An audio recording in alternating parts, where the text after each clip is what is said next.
विद्यार्थ्यांनी अडचणी समोर आहेत, तुमचं टार्गेट नेमकं काय असेल?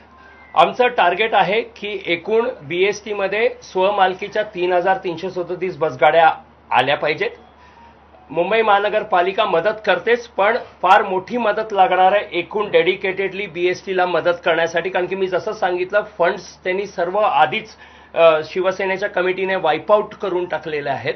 त्यामुळे फंड्स येणं आणि ही पूर्ण जगामध्ये नावाजलेली जी सेवा आहे, अत्यावश्यक सेवा आहे, त्याला त्याच्या आधीचा जो मान सन्मान होता आणि लोकांना ज्या पद्धतीने सेवा देत होती बीएसटी, त्या ह्याला आणून त्याला तिकडे आणावं लागेल आणि ते एक मेजर चॅलेंज असणार आहे.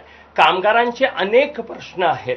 रखडलेला वेतन करार आहे किंवा आज रिटायर झालेल्या लोकांना ग्रॅज्युटी मिळत नाहीये, तो एक प्रश्न आहे. आणि सर्वात मोठा आहे की बीएसटीचा अर्थसंकल्प महानगरपालिकेच्या अर्थसंकल्पात विलीन करणं. हे काही महत्वाचे प्रश्न आहेत आणि नक्कीच हे सर्व प्रश्न हे राजकीय आहेत आणि हे राजकीय पातळीवर सोडवले गेले पाहिजेत आणि आम्हाला आशा आहे की येणाऱ्या काळात हे होतील. शिर्डीमध्ये जो अपहार झाला त्याची ईओडब्ल्यूची चौकशी सुरू झालेली आहे. आता तुमचं पॅनल आल्यानंतर ही चौकशी अशाच पद्धतीने सुरू राहून काही कॉन्क्लुझिव्ह एंडला येणार आहे का?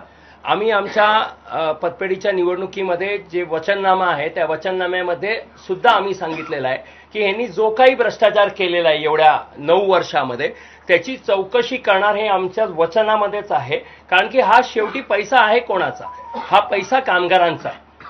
आणि कामगारांचा पैसा जर तुम्ही भ्रष्टाचार करून आणि स्वतःच्या मौजमस्तीसाठी जर उधळणार असाल तर त्याची चौकशी फक्त चौकशी नव्हे, जर त्याच्यात आढळलं तर त्यांच्याकडनं वसूल सुद्धा केलं पाहिजे, कारण हा कामगारांचा पैसा आहे. शशांकजी, थोडक्यात एक सांगा, मी उशीर आलो मात्र एकंदरीत तुम्हाला घवघवीत यश बेस्ट पतपेढी निवडणुकीत मिळाला, प्रतिक्रिया?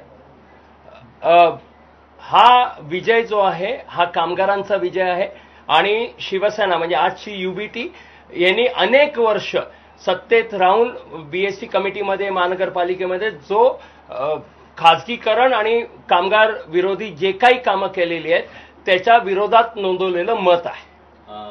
बॅलेट पेपरवरती या निवडणुका घेतल्या होत्या, त्याच्यामध्ये तुम्हाला एकंदरीतच घवघवीत यश मिळताना पाहायला मिळतंय. प्रसाद लाड यांनी तुम्हाला समर्थन किंवा एकंदरीत तुमच्याशी वार्ता करण्याची पण गोष्ट केली.